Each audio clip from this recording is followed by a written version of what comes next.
मेरे साथ राज्यसभा सांसद ज्योति वाघमारे हैं। मैम, आपका स्वागत है। नमस्कार, धन्यवाद। कुछ सवाल हैं, मेरे लिए मराठी थोड़ा कमज़ोर है, लेकिन मैं चाहूँगा कि आप जवाब मराठी में दें, मैं सवाल जी, आपसे हिंदी में कर लूँगा। लगातार विपक्ष जो है महाराष्ट्र में, वो सरकार की नीतियाँ और दिल्ली और महाराष्ट्र के संबंधों को लेकर सवाल उठाता रहता है। आप कैसे देखते हैं इन तमाम चीज़ों को? देखिए, आपने अगर पूरे इस राज्यसभा मतलब मैं तो पहली बार संसद आई हूँ। एक गरीब की बेटी, जो मेहनत मजदूरी करने वाले माँ-बाप की बेटी है, उसका राज्यसभा तक पहुँचना, ये सिर्फ़ और सिर्फ़ एकनाथ जी शिंदे साहब, इनकी वजह से ये पॉसिबल हुआ। क्योंकि मैं तो हमेशा बोलती हूँ कि अपनी बेटी को सांसद बनाने वाले तो कई नेता होंगे, लेकिन एक दलित की बेटी को, एक भीमराज की बेटी को सांसद बनाने का काम हमारे एकनाथ जी शिंदे साहब ने किया। तो मेरे लिए तो ये पहला सेशन था and I am very much excited that here many intellectual debates I am going to witness. लेकिन सिर्फ हल्ला गुल्ला, शोर मचाना, सिर्फ कैमरा में आने के लिए नारेबाजी करना, इसको छोड़ के विपक्ष ने क्या किया है? You asked me to talk in Marathi also, so yes. I'm switching to हां, that. की फक्त गोंधळ करणं, फक्त हंगामा उभा करणं आणि फक्त सदनाचा वेळ वाया घालवणं, फक्त एवढंच विपक्षाचं काम आहे? संसदेच्या अधिवेशनाच्या एका मिनिटावरती या देशातल्या जनतेच्या घामाचा पैसा खर्च होतो. मग प्रत्येक खासदाराचं हे कर्तव्य आहे ना, की संसदेचा एक मिनिट सुद्धा वाया जाऊ न देता इथे जनतेच्या प्रश्नांची चर्चा झाली पाहिजे. संसदेचं अधिवेशन लोकांचे प्रश्न मांडण्यासाठी आहे. तुमची अशी नारेबाजी किंवा तुमचा हा अजेंडा चालवण्यासाठी नाहीये.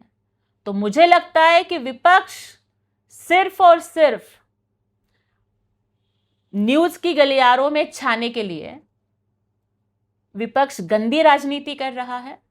सरकार सभी मुद्दों के बारे में पॉजिटिव पहल करते हुए उन्होंने मतलब आपने देखा कि जनजी का सुनते हुए इस्तीफा भी हुआ। पहले कहते थे कि पहले इस्तीफा होगा, बाद में चर्चा होगी। बाद में चर्चा हो। तो इस्तीफा होगा तो फिर चर्चा क्यों नहीं हो रही? एक्चुअली ये तो परंपरा चली आ रही है ना कि आपने जब जो ये 0 आवर चलता हुँ, है हुँ, या क्वेश्चन आवर चलता है तो उसे इंटरप्ट ना किया ना जाए, किया जाए। लेकिन फिर भी हुँ। उसे भी इंटरप्ट किया जा रहा है। आपने छात्रों की बात की है। आप शिवसेना में कब बहुत लंबे समय से आप काम कर रहे हैं। जो शिवसेना यूबीटी गुट है, अब देखा जा रहा है कि उन्हें राजनीति करने के लिए जो ये सीजेपी है, कॉकरोच जनता पार्टी, उसका एक सहारा लेना पड़ रहा है। इसको कैसे देखते हैं आप? सबसे पहले तो मैं आपको बोलूंगी कि मैं एक शिव सैनिक हूं, लेकिन साथ ही में मैं एक स्कॉलर स्टुडंट भी हूं. म्हणजे 12वीच्या बोर्डात मी मागासवर्गीयात पहिली आले होते. I have completed my PhD in English literature and after that 12 years I worked as an assistant professor to teach English literature and communication skill. तो मैं एक अध्यापक भी रही हूँ, एक छात्रा भी रही हूँ और ज़मीन पे रहकर आंदोलन करने वाली एक आंदोलनकर्ता भी रही हूँ. मुझे लगता है कि कहाँ थे ये सभी पार्टियां जब स्टुडंट्स या वहाँ पे संघर्ष कर रहे थे. आता युबीटीची अवस्था अशी झालेली आहे की बुडत्याला काडीचा आधार ह्याच्याप्रमाणे आता युबीटी उद्धव ठाकरे, संजय राऊत आणि आदित्य ठाकरे हे अभिजित दिपकेचा आसरा घेऊन आता राजकारण करत आहेत.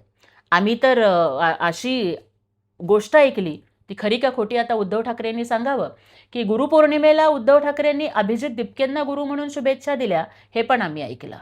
तर त्यामुळे या सगळ्या, मग काँग्रेस असेल, युबीटी असेल, त्यांना विद्यार्थ्यांचं काहीच पडलेलं नाहीये.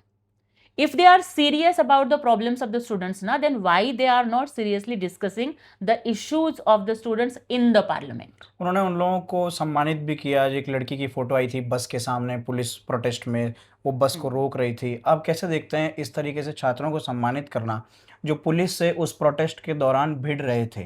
क्योंकि कई बार प्रोटेस्ट में पुलिस वाले भी घायल हुए हैं, उन पर भी पत्थरबाज़ी हुई। कुछ हमने दिल्ली में देखा कि कुछ एसीपी और आईपीएस भी घायल हुए।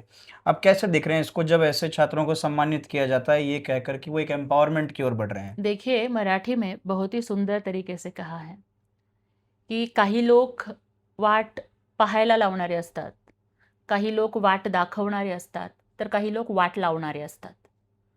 मला वाटतं की या राजनैतिक पार्टीज या विद्यार्थ्यांची वाट लावायचं काम करतायत. देश के युवा को सही दिशा दिखाना ये सीनियर लीडर्स का काम होता है. ऐसे कहा जाता है कि अगर सही दिशा ना हो तो दुर्दशा होने में वक्त नहीं लगता. जेनजी हमारे बच्चे हैं, उनकी तकलीफ, उनका दर्द और उनका गुस्सा हम समझ सकते हैं. अगर किसी घर में अगर बच्चे कुछ नादानी करते हैं तो माँ बाप या घर के बड़ों की जिम्मेदारी होती है कि उन्हें सही रास्ते पे लाया जाए. अगर जेनजी का गुस्सा वायलेंस में बदल रहा है तो उसे बढ़ावा ना देते हुए उसे विधायक तरीके से देश के विकास के लिए कैसे इस्तेमाल करें, ये बताने का काम लीडर्स का होता है. लेकिन मुझे बहुत ही दर्द होता है कि विपक्ष इसमें भी राजनीति कर रही है. तो फिर मुझे बताइए कि जब वहां पे बच्चे लड़ रहे थे तो कोई नेता बर्गर खा रहा था, कोई नेता कार में जाकर छुपा था. और मुझे तो आप ये भी बताइए कि राहुल गांधी डरे क्यों जंतर मंतर पे जाने से? क्यों नहीं गए वो जंतर? आंदोलन कहाँ चल रहा था? जंतर मंतर पे चल रहा था. If you wanted to support that protest ना, तो उनको वहां पे जाना चाहिए. क्यों उन्हें डर लगा कि मुझे मतलब फोकस नहीं मिलेगा या मैं सेंटर ऑफ अट्रैक्शन नहीं रहूंगा? तो जो मतलब प्रधानमंत्री के घर के बाहर क्यों किया उन्होंने आंदोलन? क्या उन्हें पता नहीं था जिनका बचपन प्रधानमंत्री आवास में गुजरा है, क्या उन्हें पता नहीं है that is the high security zone और वो प्रतिबंधित है? तो मुझे लगता है कि ये जो लोग बोल रहे हैं ना कि हम भारत का नेपाल बना देंगे, हम भारत का बांग्लादेश बना देंगे, मैं उन्हें बताना चाहती हूं कि ये बहुत बड़ा फर्क है कि दैट भारत की लोकतंत्र की नींव भारत रत्न डॉक्टर बाबा साहेब अम्बेडकर के संविधान पर टिकी है.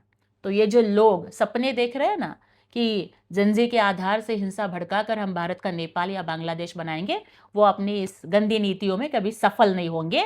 क्योंकि हमें डॉक्टर बाबा साहेब अम्बेडकर ने संविधान में अधिकार दिया है कि खून की एक बूंद भी ना बहाते हुए हम डेमोक्रेसी में चेंज ला सकते हैं. और उसके लिए चर्चा का सर्वोच्च प्लेटफॉर्म संसद है. एक डेवलपमेंटल क्वेश्चन भी मेरे जानकारी में आया है कि आपने संसद में सोलापुर का जो टेक्सटाइल है उसको इंटरनेशनल कॉम्पिटेंसी की ओर बढ़ाने के लिए कुछ सवाल उठाए, अपने मुद्दे उठाए. कैसे आप देखते हैं कि केंद्र सरकार इस आपके विचार को लेकर सहयोग करेगी, आपको सहयोग मिलेगा और सोलापुर का टेक्सटाइल पूरे वर्ल्ड में एक तरीके से उसको पहचान मिले और लोग ज़्यादा से ज़्यादा उपयोग करने की कोशिश करें? सदन में नारेबाजी करने वाले मेरे सभी संसद साथियों को, विपक्ष के, मैं बोलना चाहूंगी कि किसी भी संसद का सबसे बड़ा हथियार नारेबाजी नहीं होता बल्कि सवाल होता है जो हमें भारत के संविधान ने दिया है. तो मैं पहली बार सांसद बनी हूँ और ये मेरा पहला सेशन है. लेकिन मुझे बताने में खुशी होगी कि मेरे तारांकित और अतारांकित मिलकर 38 क्वेश्चंस लगे हैं. उसमें मैंने मतलब जिम्मेदारी है सरकार की, अगर कोई सांसद सवाल पूछता है तारांकित या अतारांकित प्रश्न, तो उसे जवाब देना उनकी जिम्मेदारी है. इन सवालों में मैंने सोलापुर के टेक्सटाइल क्लस्टर का तो मुद्दा उठाया है क्योंकि मैं सोलापुर की बेटी हूँ. सोलापुर की पहचान महाराष्ट्र का मैनचेस्टर हुआ करता था, लेकिन अब ग्लोबल कॉम्पिटेंसी की वजह से सोलापुर के जो टेक्सटाइल के हमारे वर्कर्स है या फिर हमारे कारखानदार है वो जूझ रहे हैं समस्या से. उन्हें सरकार मदद करनी चाहिए. इस वजह से मैंने वो मुद्दा उठाया था. साथ ही में मैंने सफाई कर्मचारियों का भी प्रश्न उठाया है. मैंने बच्चियों के शिक्षा का प्रश्न उठाया है. मैंने स्कूलों में सैनिटरी नैपकिन वेंडिंग मशीन्स हो, ये भी मुद्दा उठाया है. मैंने प्रधानमंत्री आवास योजना का भी प्रश्न उठाया है.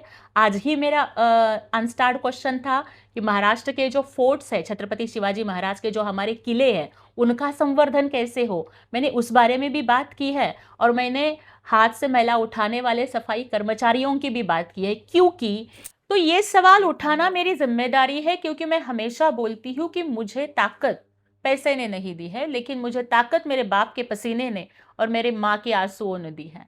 I am coming from the working class. मैं एक मजदूर बाप की बेटी हूँ और इसका मुझे गर्व है. और उसीलिए जिस तबके से मैं आती हूँ, जिस झुग्गी झोपड़ियों में रहकर मैं आई हूँ, जिस हालातों से झगड़ने वाले और रोटी के लिए तरसने वाले लोगों का मैं प्रतिनिधित्व करती हूँ, उनके सवाल उठाना मेरी जिम्मेदारी है और वो काम मैं हर सेशन में करती रहूंगी। मैं चाहता हूँ अब आप मराठी में जवाब दें। हम्म। सोलापुर के जो प्याज किसान हैं, जो प्याज के निर्यात का मुद्दा है, वो भी बहुत संवेदनशील है। आपने सवाल लगाया था केंद्र सरकार की ओर से, क्या आपको जवाब मिला? कितना वो सकारात्मक था सोलापुर के किसानों के लिए? कांदा उत्पादक शेतकऱ्यांचा प्रश्न हा फक्त सोलापूरसाठीच नाहीये, तर संपूर्ण महाराष्ट्रातल्या कांदा उत्पादकांचा तो जिव्हाळ्याचा प्रश्न आहे. कारण एका कांद्याच्या पिकावरती फक्त एक पीक अवलंबून नसतं, तर अनेकांची स्वप्न अवलंबून असतात. कोणाच्या तरी मुलीचं लग्न असतं, कोणाच्या तरी मुलाचं शिक्षण असतं, कोणाच्या तरी घराची दुरुस्ती असते किंवा कोणाला तरी आणखीन काहीतरी करायचं असतं. पण नेमका ज्या वेळेला शेतकऱ्यांचा कांदा बाजारामध्ये येतो त्याच वेळेला भाव का पडतात या प्रश्नाचं कोडं अजून तरी मला उलगडलेलं नाहीये. आणि मग शेतकऱ्याला अगदी त्याच्या खतासाठी किंवा त्याच्या बियाणांच्यासाठी जेवढा खर्च झालाय तेवढं सुद्धा उत्पन्न मिळत नाही. आणि त्यामुळेच एका कष्टकऱ्याची मुलगी म्हणून मी माझ्या पहिल्याच अधिवेशनामध्ये सरकारला हा प्रश्न विचारला होता की निर्यातीचं जे धोरण आहे ते शेतकऱ्यांना पूरक असलं पाहिजे. आणि त्याच्यामुळेच त्याबरोबरच काही पूरक उत्पादनं असतील किंवा काय असेल त्याच्यामधून शेतकऱ्यांना हा कायम नुकसान न होता त्यांना कसा फायदा होईल अशा पद्धतीचं धोरण हे केंद्र सरकारने राबवावं अशा पद्धतीची मागणी मी त्यासाठी केलेली होती. केंद्र सरकारकडून मला अत्यंत सकारात्मक उत्तर मिळालेलं आहे आणि अगदी जागतिक बाजारपेठेमध्ये सुद्धा महाराष्ट्राचा आणि भारताचा शेतकरी कुठेही नाडला जाऊ नये यासाठी आम्ही सर्वतोपरी काळजी घेऊ अशा पद्धतीचं उत्तर मला केंद्र शासनानं दिलेलं आहे. ते सविस्तर उत्तर सुद्धा मी आपल्याला देईन आणि अशा पद्धतीनं शेतकऱ्यांच्या हितासाठीच्या प्रश्नांचा मी कायम पाठपुरावा करत जाईल. आणि मी फक्त हाच प्रश्न विचारलेला नव्हता. शेतकऱ्यांच्यासाठी दुसरा महत्त्वाचा मुद्दा खताचा असतो की जेव्हा खरीपाची पेरणी चालू होते त्यावेळेला कुठे युरिया मिळत नाही, कुठं हवं ते खत मिळत नाही, तर कुठे कुठे असं होतं की एक खत विकत घ्यायला गेलं की मग लिंक्ड खत हे अगदी जबरदस्तीने शेतकऱ्याला घ्यावं लागतं किंवा त्यांच्यावरती जबरदस्ती केली जाते. असं करणाऱ्या विक्रेत्याचं लायसन्स हे रद्द केलं जावं आणि शेतकऱ्यांना मुबलक प्रमाणामध्ये खतांचा पुरवठा व्हावा.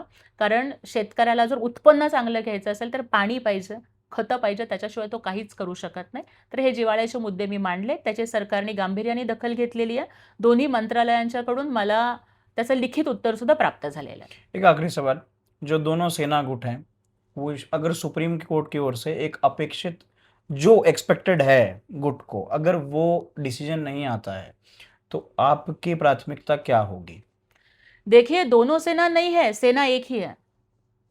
असली शिवसेना सिर्फ और सिर्फ आदरणीय एकनाथ जी शिंदे साहब के नेतृत्व की शिवसेना है और ये इलेक्शन कमीशन ने भी माना है, ये अदालत ने भी माना है और ये जनता की अदालत ने भी माना है.